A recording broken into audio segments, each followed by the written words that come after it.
నమస్తే friends, welcome to స్ఫూర్తి news.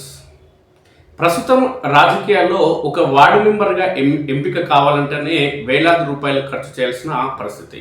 గ్రామీణ ప్రాంతాల్లో సర్పంచ్గా ఎంపిక కావాలంటే లక్షల్లో ఖర్చు చేయాల్సిన పరిస్థితి దాపురించింది. దీనికి ప్రధాన కారణం రాజకీయ పార్టీలకు సంబంధించిన నేతలు గెలవాలన్న ఏకైక లక్ష్యంతో ఓటర్లను మభ్యపెట్టే క్రమంలో, ఓటర్లను తమ వైపు తిప్పుకుని ఓట్లు దండుకునే క్రమంలో మద్యం అదేవిధంగా నగదు పంపిణీకి తెరలేపడం జరిగింది.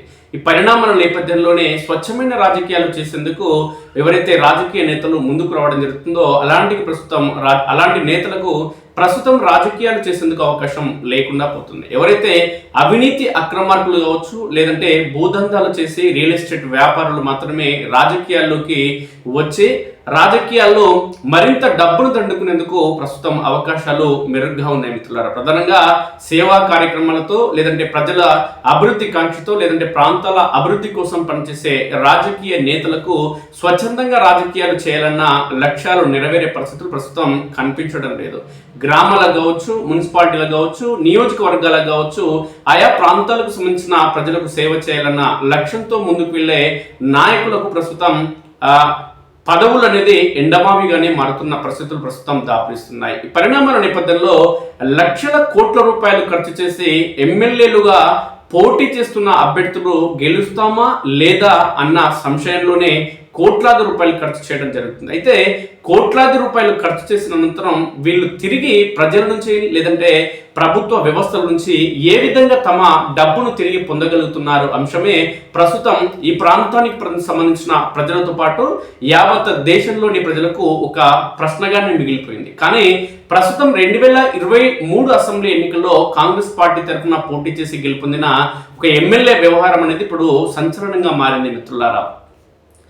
ఏళ్లుగా సుమారు దశాబ్దన్నర కాలానికి పైగా అనేక కోట్లాది రూపాయల అప్పులు చేసి కోర్టుల నుంచి, అదేవిధంగా బ్యాంకుల నుంచి మిత్తులు కట్టలేని స్థితిలో ఉన్నటువంటి వ్యక్తి 2023 అసెంబ్లీ ఎన్నికల్లో ఎమ్మెల్యేగా గెలుపొంది ఒకే వారంలో, సుమారు వారం 10 రోజుల్లో 400 కోట్ల రూపాయలకు సంబంధించిన అప్పును తీర్చడం జరిగింది అని అంటే ఎమ్మెల్యేలకు సంబంధించినటువంటి అవినీతి అక్రమాలు, లేదంటే భూదందాలు కావచ్చు, చెరువుల కుంటల ఆక్రమణను తిరిగి పొందే క్రమంలో కాంగ్రెస్ పార్టీ తీసుకొచ్చినటువంటి హైడ్రా ఏదైతే ఉందో, ఈ హైడ్రా భయంతో ఆయా నియోజకవర్గాల్లో ఎమ్మెల్యేలు చేస్తున్నటువంటి ఆకృత్యాలకు, వాళ్ళు సంపాదిస్తున్నటువంటి అక్రమ సంపాదనకు ఇదొక ఉదాహరణగా మనం చెప్పుకోవచ్చు మిత్రులారా. కల్వకుర్తి నియోజకవర్గం తెలంగాణ రాష్ట్ర వ్యాప్తంగా ఈ అంశం అనేది ప్రస్తుతం తీవ్ర చర్చకు దారితీస్తుంది మిత్రులారా.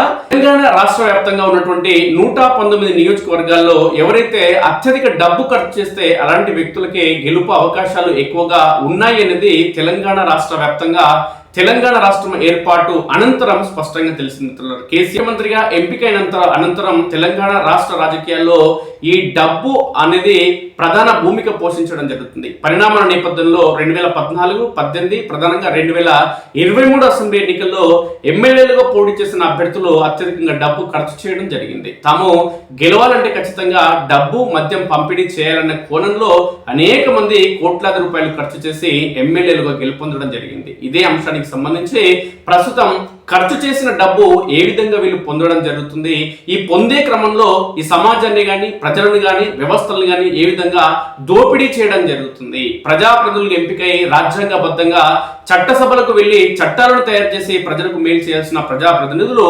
కోట్లాది రూపాయలు ఖర్చు చేసి తిరిగి ఆ కోట్లు తిరిగి ఎలా పోగు చేసుకుంటున్నారనే అంశం అనేది ఇప్పటి వరకు ఒక రహస్యంగా ఉండే. కానీ ఈ 2023 అసెంబ్లీ ఎన్నికల్లో గెలుపొందిన అనంతరం ఒక్కొక్కరి చిట్టా అనేది బయటపడుతుంది మిత్రులారా. తెలంగాణ రాష్ట్రంలో ప్రస్తుతం ఆదిలాబాద్ కు సంబంధించిన ఎమ్మెల్యే అంశం అనేది ఇప్పుడు తీవ్ర చర్చనీయాంశంగా మారింది మిత్రులారా.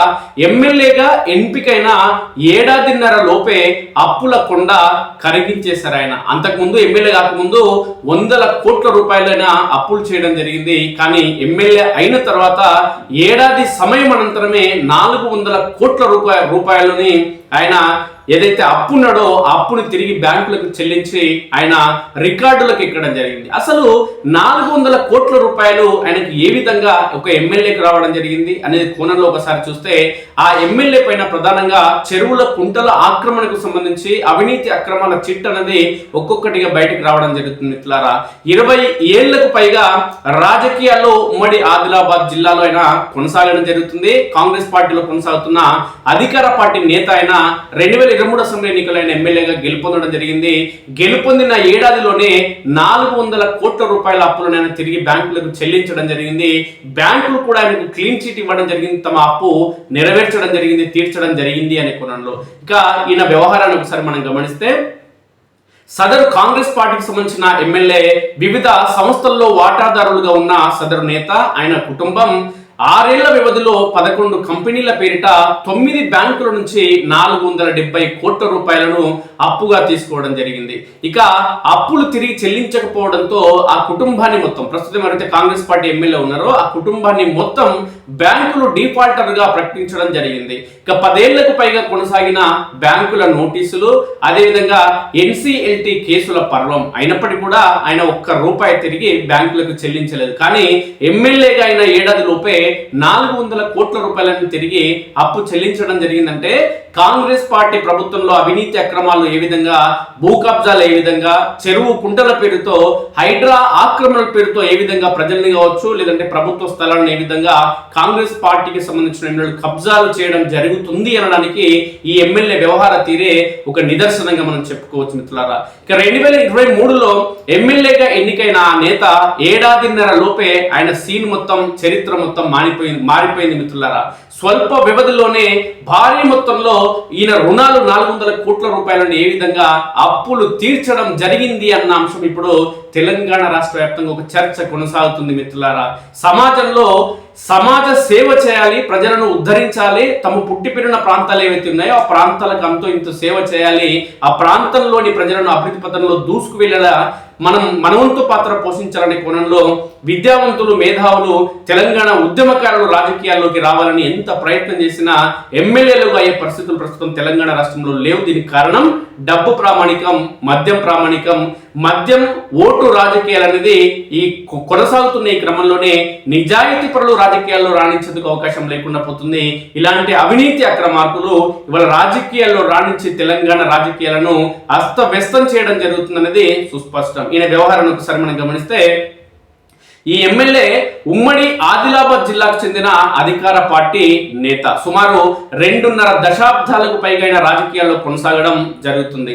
2023లో తొలిసారిగా శాసనసభకైనా ఎంపికయ్యారు. ఇక వ్యాపారవేత్తగాను పేరొందిన సదరు ఎమ్మెల్యేతో పాటు ఆయన కుటుంబ సభ్యులు వివిధ బ్యాంకుల్లో అప్పులు తీసుకున్నారు. అయితే ఏళ్లకు తరబడి వడ్డీ గాని అసలు గాని తీర్చలేదు వాళ్ళు.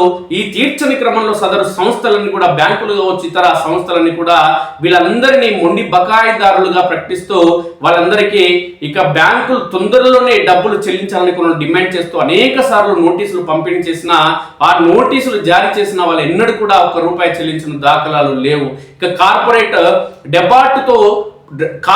డెబార్టుగా పేర్కొంటూ ఇక national company of law tribunal లో కేసులు కూడా నడిచాయి. ఇది 2024 వరకే. 2024 అనంతరం 2023లో ఆయన ఎమ్మెల్యేగా ఎంపికైంది కాబట్టి 2023లో ఎమ్మెల్యేగా ఎంపికైన అనంతరం ఏడాదిన్నర లోపు అంటే 2024 ఆ తర్వాత ఆయన 400 కోట్ల రూపాయలు బ్యాంకులకు సంబంధించినటువంటి అప్పులను తీర్చడం జరిగింది. ఇక సదరు కంపెనీలో అయినా 2024 వరకు వాటాదారుగా ఉన్న ఆయన ఉమ్మడి ఆదిలాబాద్ జిల్లాకు చెందిన అధికార పార్టీ నేత. సుమారు 2.5 దశాబ్దాలకు పైగా రాజకీయాల్లో కొనసాగుతున్న 2023 అసెంబ్లీ ఎన్నికల వరకు ఆయన మొత్తం 100 కోట్ల రూపాయల అప్పుల్లో కూరుకుపోవడం జరిగింది. ఇక ఆయన వ్యాపారవేత్తగా పేరొందినప్పటికీ సదరు ఎమ్మెల్యేతో పాటు ఆయన కుటుంబ సభ్యులు సైతం వివిధ బ్యాంకుల్లో, వాణిజ్య సంస్థల్లో వాటాదారులుగా ఉన్నారు. వాళ్ళంతా కూడా ఈ క్రమంలో బ్యాంకుల్లో అప్పులు చేసి డిఫాల్టర్గా మిగిలిపోవడం జరిగింది. కొన్ని వ్యాపార సంస్థలు తీసుకున్న రుణాలకు సెక్యూరిటీ కూడా ఆయన ఇవ్వడం జరిగింది. వారు వాటాదారులుగా ఉన్న సంస్థలు సుమారు 6 ఏళ్ల వ్యవధిలో వ్యాపార అవసరాల కోసం వివిధ బ్యాంకుల నుంచి సుమారు 470 కోట్ల రూపాయలు అప్పు తీసుకోవడం జరిగింది. అయితే ఏళ్ల తరబడి వడ్డీ గాని అసలు గాని కట్టని క్రమంలో సదరు సంస్థలు బ్యాంకులు మొండి బకాయిదారులుగా ప్రకటిస్తూ డిమాండ్ అదేవిధంగా పొజిషన్ నోటీసులు కూడా జారీ చేయడం జరిగింది.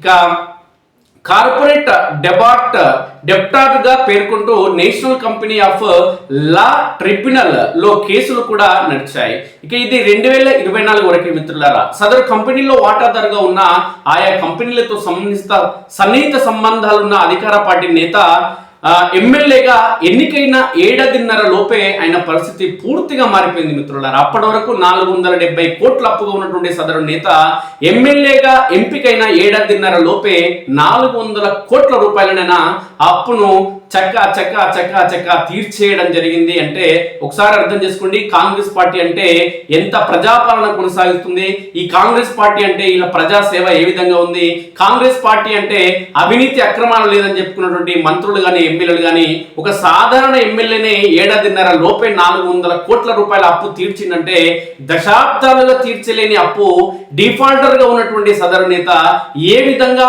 ఎమ్మెల్యేగా అయిన అనంతరం 7.5 లోపు 400 కోట్ల రూపాయల అప్పు తీర్చిందంటే ఇది కాంగ్రెస్ పార్టీ పాలనకు అవినీతి అక్రమాలకు ఒక నిదర్శనంగా చెప్పుకోవచ్చు. అంటే ఇప్పుడు తెలంగాణ రాష్ట్ర వ్యాప్తంగా ఒక చర్చ అనేది కొనసాగుతుంది మిత్రులారా. ఇక ఈయన సదరు కంపెనీల్లో వాటాదారుగా ఉన్న ఆయా కంపెనీలతో సన్నిహిత సంబంధం ఉన్న అధికార పార్టీ నేత ఎమ్మెల్యేగా ఎంపికైన 7.5 లోపైన పరిస్థితి పూర్తిగా మారిపోయింది. కేవలం వారం రోజుల వ్యవధిలోనే బ్యాంకర్ల ఏళ్ల తరబడి భారీగా పేరుకుపోయిన రుణ బకాయిల్లో 400 కోట్లకు పైగా సదరు సంస్థల అప్పులు తీర్చేయడం ద్వారా వ్యాపార రాజకీయ వర్గాలనైనా విస్తుపోయేలా చేయడం జరిగింది. అసలు ఈ ఎమ్మెల్యేకు సంవత్సరాల పడి దశాబ్దాల తరబడి అప్పులు చేయడం తప్ప అప్పులు తీర్చడం అనేది తెలియని ఈ నేత, అప్పులు తీర్చడానికి అవకాశాలు లేని ఈ నేత, అప్పులు తీర్చేందుకు ₹1 జేబులోనికి రాని ఈ నేత ఎమ్మెల్యేగా ఎంపికైన తర్వాత ఈయన జేబులోకి 400 కోట్ల రూపాయలు కేవలం 7.5 లోపే అంటే కేవలం 18 నెలల్లోనే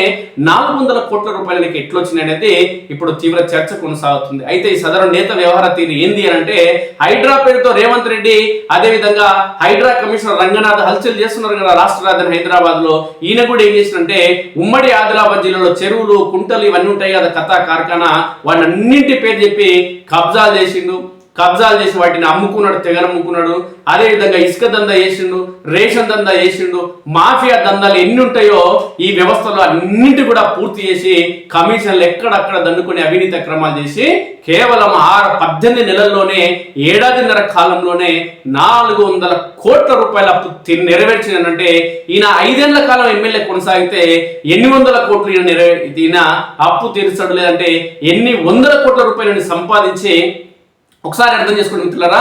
7.5 కాలంలో 400 కోట్ల రూపాయలు సంపాదించిన ఈ నేత 5 సంవత్సరాల పాటు ఉంటే ఈయన వ్యవహార తీరు ఎన్ని వేల కోట్లకు పరిగెడుతుందో ఒకసారి అర్థం చేసుకోండి మిత్రులారా. ఇలాంటి నాయకులు కనుక రాజకీయాల్లో కొనసాగితే, ప్రజాప్రతినిధుల్లో కొనసాగితే ఇప్పుడు ఎవరైతే నిర్ద్వందంగా సేవ చేసేందుకు ప్రజలకు ఇలాంటి స్వలాభం లేకుండా సేవ చేయాలన్న ఆకాంక్షతో కానీ విద్యార్థులు కానీ మేధావులు కానీ లేదంటే ఈ సమాజంలో అకుంఠిత దీక్షతో సమాజానికి మేలు చేయాలన్న ఒక లక్ష్యంతో ఎమ్మెల్యేలుగా పోటీ చేయాలన్న లక్ష్యంతో ఎవరైనా ముందుకు వస్తే 700 కోట్ల రూపాయలు సంపాదించినటువంటి ఈ దొంగలాంటి ఎమ్మెల్యేలు భవిష్యత్తులో వీడే క్వార్టర్ వస్తాడు, వీడే మందిస్తాడు, వీడే డబ్బులు ఇస్తాడు. ఎవరైతే డబ్బులు ఇయ్యాడో, ఎవరైతే మద్యం పోయాడో అలాంటి వాళ్ళు ఈ ప్రజాస్వామ్యంలో భారత రాజ్యాంగ నిర్మాత డాక్టర్ బిఆర్ అంబేద్కర్ ఏదైతే బహుజన వర్గాలు కానీ, ఎస్సీలు కానీ, ఎస్టీలు కానీ, బీసీలు, మైనార్టీలు కానీ, అగ్రవర్ణ కులాల్లోని పేదలు కానీ కుల మత ప్రాంత వర్గ లింగ విభేదాలు లేకుండా ఓటకు వచ్చిన ప్రతి ఒక్కడు కూడా ఈ ప్రజాస్వామ్యంలో ప్రజాప్రతినిధిగా గెలుపొందొచ్చు, పోటీ చేయొచ్చు అనే కోణంలో ఏదైతే అంబేద్కర్ కల్పించినటువంటి ఈ హక్కు ఏదైతే ఉందో ఈ హక్కుకు మొత్తం తూట్లు పొడిసే పరిస్థితి ప్రస్తుతం దాపురించింది మిత్రులారా. ఈ పరిణామాలను ఒకసారి తలుచుకుంటేనే ఈ తెలంగాణ సమాజం బెంబెలెత్తిపోతుంది మిత్రులారా. ఈ అవినీతి అక్రమార్కుడు ఏ విధంగా ఇంత డబ్బు సంపాదించడం జరిగిందనేది. ఇక అప్పుల ఊపిలో కూరుకుపోయి డిఫాల్టర్ గా మారిన ఈ కాంగ్రెస్ పార్టీ ఎమ్మెల్యే అధికార పార్టీ ఎమ్మెల్యే ఆయన కుటుంబ సభ్యులు సన్నిహితులు భాగస్వామిగా ఉన్న 11 వ్యాపార సంస్థలు 9 బ్యాంకుల నుంచి 2013కు ముందు సుమారు 470 కోట్ల మేర రుణాలు తీసుకున్నారు. ఇందులో భాగమైన ఓ రియల్ ఎస్టేట్ నిర్మాణ సంస్థలో సదరు ఎమ్మెల్యే గతంలో మేజర్ వాటాను కూడా కలిగి ఉన్నారు. ఇక సదరు నిర్మాణ సంస్థ 4 బ్యాంకులకు చెందిన హైదరాబాద్ బ్రాంచ్ల నుంచి 2007 అక్టోబర్ నుంచి 2013 డిసెంబర్ మధ్యకాలంలో 357 కోట్ల రూపాయల రుణాలు తీసుకోవడం జరిగింది మిత్రులారా. అంటే దీంతో పాటు సదరు ఎమ్మెల్యే కుటుంబ సభ్యులు వాటాదారులుగా ఉన్న ఓ ప్రైవేట్ హోటల్స్ పేరిట కూడా 87 కోట్ల అప్పు తీసుకోవడం జరిగింది మిత్రులారా. దీనికి తోడు కొన్ని ఐటీ కంపెనీలు, ఆగ్రో ఇండస్ట్రీస్ పేరిట వేర్వేరు బ్యాంకుల నుంచి రుణాలైనా తీసుకోవడం జరిగింది. అయితే తర్వాతి కాలంలో అప్పుల ఊబిలో కూరుకుపోతున్న తీరు చూసి ఆ రుణాలు సక్రమంగా చెల్లించకపోవడంతో బ్యాంకులు సదర వ్యాపార సంస్థలను డిఫాల్టర్లుగా ప్రకటించాయి. 10 ఏళ్లకు పైగా ఈ తతంగం కొనసాగుతూనే ఉంది. కానీ ఎన్నడూ కూడా ఆయన బ్యాంకులకి తిరిగి ₹1 చెల్లించిన దాఖలాలు లేవు. మిత్తి కాదు, అసలు కాదు, మిత్తి కూడా చెల్లించాల్సిన పరిస్థితి ఆయన దగ్గర లేకుండే. ఇక రుణాలు చెల్లించినట్లు ధృవీకరించిన బ్యాంకులు, అప్పుల ఊబిలో కూరుకుపోయిన సంస్థలతో దగ్గరి సంబంధాలున్న సదరు నేత వరుస ఓటముల తర్వాత 2023 ఎన్నికల్లో అధికార పార్టీ తరఫున అసెంబ్లీకి ఎన్నికయ్యారు. ఆ తర్వాత ఏడాదిన్నర లోపే గతంలో డిఫాల్టర్లుగా మారిన సంస్థలు కేవలం వారం రోజుల్లోనే రుణాలకు సంబంధించిన 100 కోట్ల బకాయిలను బ్యాంకులకు తిరిగి చెల్లించాయి. 2025 మార్చి 24 నుంచి అదే నెల 31 వరకు సుమారు 400 కోట్లకు పైగా రుణాలు చెల్లింపు జరిగింది. 2025 మార్చి 24న బంజారా హిల్స్ లోని ఓ బ్యాంకు శాఖకు ఏక మొత్తంలో 120 కోట్లు చెల్లించిన ఆయన ఇక తమకు బకాయి పడిన మొత్తం తిరిగి వసూలైందని సదరు బ్యాంకు ధృవీకరిస్తూ నో ఆబ్జెక్షన్ సర్టిఫికేట్ ఎన్ఓసి కూడా జారీ చేసింది. అంటే బ్యాంకుకి మొత్తం అప్పు చెల్లించడం జరిగింది. ఇక ఇతర రుణాలకు సంబంధించి కూడా ఆయా బ్యాంకులు తమకు రావాల్సిన బకాయిలు వసూలైనట్లు పేర్కొంటూ ఎన్ఓసీలు ఇచ్చాయి. రియల్ ఎస్టేట్ నిర్మాణ సంస్థకు సంబంధించిన 357 కోట్లు, ప్రైవేట్ హోటల్స్ సంబంధించిన 87 కోట్లు 2025 డిసెంబర్ 30 నుంచి 2026 మార్చి మధ్య చెల్లించినట్లు ప్రత్యేకంగా తెలంగాణ రాష్ట్ర వ్యాప్తంగా ఈ అంశం అనేది తీవ్ర చర్చనీయాంశంగా మారింది. అంటే కాంగ్రెస్ పార్టీ అంటేనే అవినీతి అక్రమాలు, లేదంటే దోపిడీ కథా కార్యక్రమం అనేది మనం గతంలో చిన్నప్పటి నుంచి వింటూనే ఉన్నాం. కానీ ఇవాళ మనం కళ్ళ ముందు చూడడం జరుగుతుంది ఈ తరానికి సంబంధించిన యువత. ఇక అఫిడవిట్లో కనిపించని విదేశీ ఖాతాల వివరాలు. సదరు నేత 2023 ఎన్నికల సందర్భంగా ఎన్నికల సంఘానికి ఏదైతే అఫిడవిట్లు సమర్పించారు, దానికి తోడు తనతో పాటు తన భార్య వృత్తిని వ్యాపారంగా ఆయన పేర్కొన్నాడు. తనపై 40 క్రిమినల్ కేసులు ఉన్నాయని వెల్లడించడంతో పాటు ఆస్తుల విలువ సుమారు 54 కోట్లు, అప్పులు 52 కోట్లు ఉన్నట్లు తెలిపారు. చూడండి మిత్రులారా, ప్రజాప్రతినిధి ఎమ్మెల్యేగా పోటీ చేసేటోడు క్రిమినల్ అంటే ప్రజలకు దూరంగా ఉంటాడు, ప్రజలకు ఈయన సేవ ఎట్లా చేస్తాడు, ప్రజలు కూడా లేదంటే ఆయన నియోజకవర్గ ప్రజలు ఈ క్రిమినల్ అయితే, ఒక రౌడీ అయితే, వీధి రౌడీ అయితే ప్రజలు పోయి అయ్యా మాకు సేవ చేయండి, లేదంటే మా సమస్యలు పరిష్కరించండి అని చెప్పి ప్రజలు ఎట్లా పోతారు చెప్పండి ఆ నాయకుని దగ్గరికి. కానీ ఆ నాయకుని మీద 40 క్రిమినల్ కేసులు ఉన్నాయి, వేరే వేరే కేసులు కాదు. క్రిమినల్ అంటే రౌడీ కావచ్చు, కథా కార్ఖానా, ఎన్నో వివిధ సెక్షన్ల కింద ఆయన మీద నమోదైన కేసులు, క్రిమినల్ కేసులే 40 కేసులు ఉన్నాయి. 40 క్రిమినల్ కేసులున్న ఆ నేతను మన తెలంగాణ ప్రజలు ఎమ్మెల్యేగా గెలిపించుకోవడం జరిగిందంటే మన అమాయకత్వం అనుకోవాలా, వాళ్ళు ఇచ్చిన క్వార్టర్ అనుకోవాలా, ₹1000 అనుకోవాలా, లేదంటే ఆయన ఇచ్చే 500 అనుకోవాలనేది ఇక్కడే స్పష్టమవుతుంది ఇట్లారా. ఇక 2024 నుంచి నాటి అఫిడవిట్లో సుమారు 28 కోట్లు, 2018లో 26 కోట్లు తనకు ఆస్తులు ఉన్నట్లు ఆయన పేర్కొన్నారు. కానీ బ్రెజిల్, సింగపూర్, హాంకాంగ్ వంటి దేశాల్లో ఉన్న బ్యాంకు ఖాతాల వివరాలను ఆయన తన ఎన్నికల అఫిడవిట్లో పరచలేదనే ఆరోపణలు ఉన్నాయి.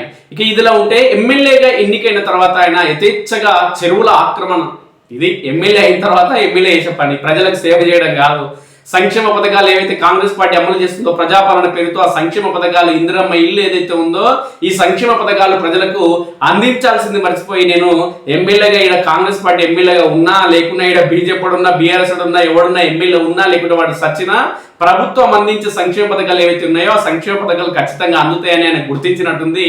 అందుకే సదరు నేత ఏం చేసినంటే సంక్షేమ పథకాలు అమలు చేయడం లేదని కాంగ్రెస్ పార్టీని ఇంకా స్ట్రాంగ్ చేయడమా, ప్రజలకు ఏదైనా మెరుగైన సేవలు చేయడమా, నియోజకవర్గంలో ఓటేసి గెలిపించినటువంటి ప్రజలకు ఏమైనా దన్నుగా నిలవాలా, ఇవన్నీ పక్కన పెట్టేసి ఆయన చేసింది ఏంటంటే చెరువుల కుంటల ఆక్రమణ, రేషన్ దందా, ఇసుక దందా, ఇసుక మాఫియా మొత్తం చేసి ఉన్న ప్లాట్లను కానీ ప్రభుత్వ ఆస్తులను కానీ చెరువులను కానీ కుంటలను కానీ మొత్తం అమ్ముకున్నాడు. ఉన్న అప్పులు మొత్తం కట్టేసి ఇంకా బ్యాంక్ బ్యాలెన్స్ దాచుకున్నాడు. ఎందుకంటే వచ్చేసారి మళ్ళీ పోటీ చేయాలి, ఈ ప్రజలకు మద్యం పోయాలి, పైసలు ఇవ్వాలి, పంపిణీ చేయాలి, ఓట్లు అంటే ఓట్లను ఏం చేయాలి, నోట్లతో కొనుక్కోవాలి, ఈ ఓట్లను ఏం చేయాలంటే మద్యంతో కొనుక్కోవాలని చెప్పి మళ్ళీ ఎన్నికలకైనా సిద్ధంగా అవడం జరిగిందనేది సుస్పష్టం మిత్రులారా. ఇక ఎమ్మెల్యేగా ఎన్నికైన తర్వాత ఆయన యథేచ్ఛగా చెరువుల ఆక్రమణ, ఇసుక దందా, చెరువు అదేవిధంగా బెదిరింపులు కూడా అంట ప్రజలకు. ప్రతిపక్ష నాయకులు ఎవరైతే ఉంటారో చూడు వాళ్ళందరూ, ఎందుకంటే ఇప్పుడు ఎమ్మెల్యే అయిన తర్వాత ఏముంటది, ఎస్ఐలు, సిఐలు, డిఎస్పీలు, ఎస్పీలు, కలెక్టర్లు వీళ్ళంతా కూడా ఎంఆర్ఓలు ఏముంటది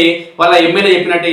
దాంట్లో మళ్ళీ అధికార పార్టీ ఎమ్మెల్యే అంటే అధికారం మొత్తం వాళ్ళ చేతుల్లో ఉంటది కాబట్టి ఎస్పీలు కానీ కలెక్టర్లు కానీ ఈ ఎమ్మెల్యే పరిధిలో ఉంటారు కాబట్టి కథా కార్ఖాన ఉంటది కాబట్టి వ్యవస్థలు మొత్తం ఎంఆర్ఓ కానీ ఆర్డీఓ కానీ కథలు కార్ఖానాలు ఆర్ఐలు మొత్తం ఆయన వ్యవస్థ ఉంటది కాబట్టి ఈ వ్యవస్థలో ఉన్నటువంటి ప్రభుత్వ వ్యవస్థలో ఉన్నటువంటి అధికారులందరినీ కూడా ఉపయోగించుకుని అవినీతి అక్రమాలు చేయడంతో పాటు బెదిరింపులకు పాల్పడంతో పాటు చెరువుల కుంటలను తెగనమ్మి ఇవాళ కుటుంబము ఇవాళ కోట్లాది రూపాయలు ఉన్నటువంటి అప్పులు తీర్చడంతో పాటు వందల కోట్ల రూపాయలు ఇవాళ సంపాదించుకున్న పనిలో పడ్డదంటే ఇలాంటి నాయకులు తెలంగాణ సమాజానికి అవసరమా మిత్రులారా? ఇలాంటి నాయకులను ఎమ్మెల్యేలు చేసుకునేందుకనే తెలంగాణ రాష్ట్రం ఏర్పడ్డది. ఒకసారి తెలంగాణ సమాజం ప్రధానంగా యువత ఆలోచించాల్సిన అవసరం ఉంది మిత్రులారా. ఇలాంటి నాయకులని ఎమ్మెల్యేలు చేసుకుంటామని చెప్పి ఇలాంటి నాయకులను ఎమ్మెల్యేలు చేసుకునేందుకు క్వార్టర్కు అమ్ముడవుతారు మన ఓటర్లు అని చెప్పి, 500కు అమ్ముడవుతారు మనకు ఓటర్లు అని చెప్పి ఆనాడు తెలంగాణ ఉద్యమకారులు, తొలి తెలంగాణ ఉద్యమకారులు కానీ మళ్ళీ తెలంగాణ ఉద్యమకారులు కానీ అనుకుంటే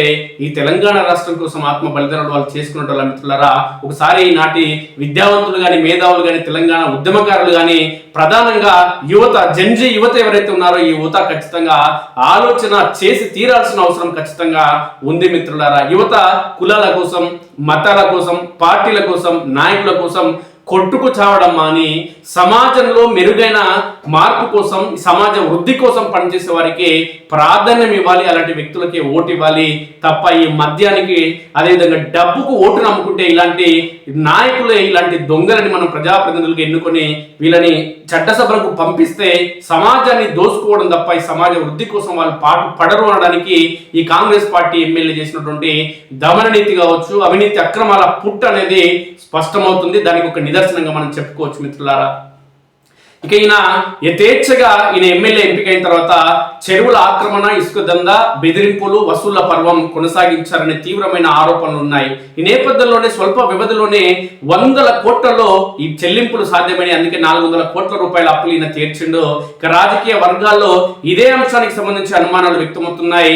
ఏది ఏమైనా సదరు కంపెనీలు కొనసాగించిన భారీ ఆర్థిక లావాదేవీల విచారణ జరిగితేనే అసలు ఇది ఎట్లా అప్పులు చెల్లించిండు, అప్పులు చెల్లించడానికి డబ్బులు ఎక్కడి నుంచి వచ్చినాయి, ఈ అంశం పైన ఏసీబీ అధికారులు కానీ లేదంటే సంబంధిత అధికారులు కానీ లేదంటే ముఖ్యమంత్రి రేవంత్ రెడ్డి, ఎందుకంటే వాళ్ళ పార్టీకి సంబంధించిన ఎమ్మెల్యే మీద ఈ అక్రమార్జనకు సంబంధించినటువంటి ఒక ఆరోపణ వచ్చింది కాబట్టి, వార్తలు వస్తున్నాయి కాబట్టి దీనికి సంబంధించి ముఖ్యమంత్రి రేవంత్ రెడ్డి ప్రత్యేక చొరవ తీసుకొని, డిప్యూటీ సీఎం బట్టి విక్రమార్క ప్రత్యేక చొరవ తీసుకొని, ఎందుకంటే రాహుల్ గాంధీ చెప్తుంటాడు కదా మా కాంగ్రెస్ పార్టీ అంటే ప్రజాస్వామ్య విలువలు ఉన్న పార్టీ, మా కాంగ్రెస్ పార్టీలో స్వాతంత్రం ఎక్కువ, అంటే స్వాతంత్రం ఎక్కువ అని మేము అనుకున్నాం కానీ అవినీతి అక్రమాల పుట్ట కూడా ఎక్కువని చెప్పి ఇవాళ తెలంగాణ సమాజం దీని గురించి తీవ్ర చర్చ కొనసాగిస్తుంది.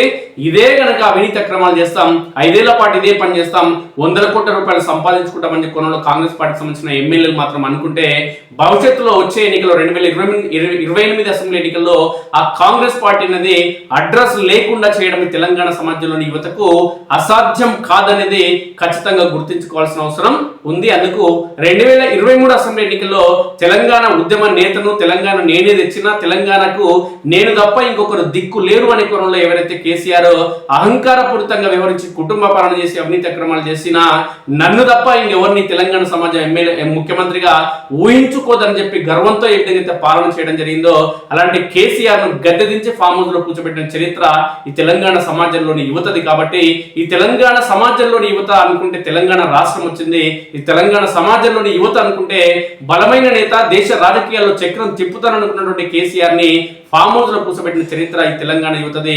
కాబట్టి రేవంత్ రెడ్డి గాని కాంగ్రెస్ పార్టీకి సంబంధించిన ఎమ్మెల్యేలు, మంత్రులు, ఎంపీలు ఎవరైతే ఉన్నారో ఇప్పటికే భూ కబ్జాలు అనేది భారీ మొత్తంలో కొనసాగుతున్నాయి. కల్వకుర్తి నియోజకవర్గంలో కూడా అధికార పార్టీకి సంబంధించిన నేత తన పిఏతో అవినీతి అక్రమాలు చేపిస్తున్నాడు.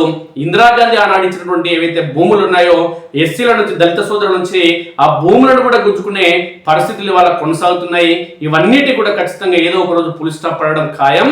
ఒక్కొక్కటిగా ఈ తెలంగాణ రాష్ట్రంలో ఉన్నటువంటి 119 నియోజకవర్గాలు, సుమారు 65 నియోజకవర్గాల్లో ఉన్నటువంటి కాంగ్రెస్ పార్టీ ఎమ్మెల్యేల చిట్టా ఒక్కొక్కటిగా ఖచ్చితంగా బయటికి రావడం ఖాయం. వాళ్ళ అవినీతి అక్రమాలకు బయటికి వచ్చిన తర్వాత 2023 అసెంబ్లీ ఎన్నికల్లో ఆ పార్టీ అతీగతి లేకుండా, అడ్రస్ లేకుండా పోవడం కూడా ఖాయం అనేది ఇప్పుడు తెలంగాణ రాష్ట్ర వ్యాప్తంగా జరుగుతున్నటువంటి ఒక తీవ్రమైన చర్చగా మనం పేర్కొనవచ్చు మిత్రులారా.